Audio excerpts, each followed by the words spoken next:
So we'll discuss discipline, rigor, and really an approach to a better investment strategy, right? And so the key to this, of course, is first and foremost, make sure you don't panic, right? As an homage to Douglas Adams and The Hitchhiker's Guide to the Galaxy, you can't know everything. But that doesn't mean you can't be on a successful journey, right? Just make sure that you understand it's data that matters, not kind of your hunch or I'll say intuition. And also that randomness occurs, right? That doesn't mean you've got the best ideas just because some events were favorable one time for you, right? Really understand what is a true opportunity. Assume no knowledge, right? Which is something we'll go back to over and over again. And at the end of the day, trust your model, right? So don't panic. And it means that sometimes there are no easy explanations for things. And that doesn't mean you need to know everything, right? Just because there isn't a good explanation, that doesn't mean you can't identify cause and effect, right? And if you can, make sure you try to avoid a human narrative, right? So we like to tell stories, we like to get a narrative, but that narrative tends to give us bias, and it also tends to give us inferior results as a result of that bias, right? So what really matters is data and verification, right? Test things, test cause effect, test outcomes, make predictions, see the validity of those predictions. That's really what matters. And the sense of intuition, even when you've got a prediction, you say, well, I really don't think that's right. Well, maybe it might work here, there, but that intuition definitely leads to more mistakes than not, right? So it becomes inefficient and ultimately inferior, right? So again, intuition versus data. So you have your lucky moments, right? But those lucky moments aren't a plan and they're not a strategy. It's data, it's verification, it's testing. That leads to the real opportunity, which is to predict an outcome. Now, predicting an outcome, let's avoid trying to understand why. Right? And this is an important point, right? We just can't know why sometimes. There are so many factors occurring. Trying to put your finger on this is not necessarily useful. Like what you're trying to do is predict what's going to happen. You're predicting cause and effect. And an anecdote that I'll say is, when I was on a board to a biotech company, the head of research was saying, well, here's what's happening, this and that and that, and therefore we can develop a drug that will do this. And ultimately that drug was successful. But I remember asking him, well, why is that happening? And he looked at me rather bluntly and said, well, I don't care why. That doesn't matter. All I know is it does happen. And knowing that that does happen, I can predict what this will then impact, and therefore we can have a successful strategy. And that's a very valuable lesson for most things. We really don't need to understand why, right? Because we have randomness, we have opportunity that can be more systematic. Making the distinction really takes an understanding of correlation versus causality, right? Sometimes the NFC wins the Super Bowl, so therefore the market's going to go up. Well, maybe, but that's just, something that's correlated, not something that's causal, right? So we have lucky guesses, but we care about analysis, testing, and having verifiable results, right? Really understanding cause and effect, right? And we want to avoid these unreliable predictions, right? So if you don't have a good sense of cause and effect, if you don't have a model that gives you statistical significance as to what you can predict, don't bother, right? Those results are too unreliable, regardless of what your hunch may tell you, right? And so statistical significance matters. Like the grand scheme of things, let's try to figure out all the things that are happening and make macro bets, as it were. Well, the reason that most macro bets don't work well and most macro funds really don't last very long is because this is very hard to do, right?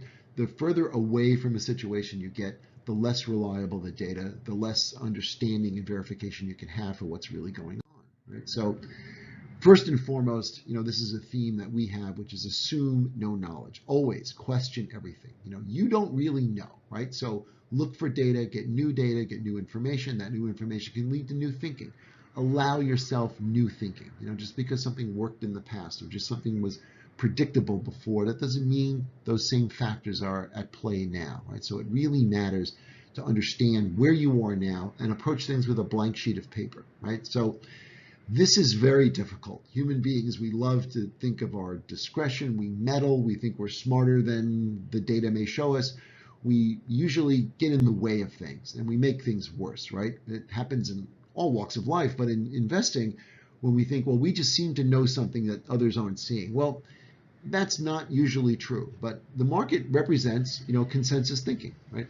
So what is going to get you to be successful, meaning you outperform the market? So you're outperforming that consensus thinking. Well, a lucky guess may get you some luck for a little while. And think of, ARK Investments, think of Tiger Global, think of these guys. They were lucky for a little while. They bet on what they call transformational businesses and these tech businesses. Well, the data came in and it turns out not so much, right? So they've all lost money relative to the market. And so they couldn't outperform, in fact, they underperformed consensus thinking. So to make a distinction, when you have consensus thinking, you need real data that is verifiable and testable to show that you can outperform what is otherwise a consensus, right? So it takes diverse thinking. It takes a diverse set of data. It takes understanding what really matters, doing the right kind of mathematical models, the right kind of statistical modeling, and sometimes new approaches, which will give you this new perspective and understanding, right?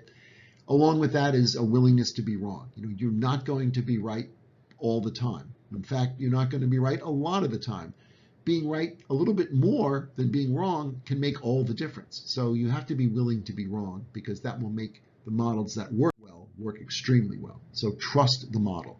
You have to get to the point where you've done enough rigorous work, enough statistical analysis, enough new thinking so that you have a model that you trust. So that's discipline, right? So understand that discipline may be the hardest thing, because we all think we're smart, and so we see a model, it gives us some output, but some people think, well, that's the starting point. Here's the output, here's the decisions it's recommending.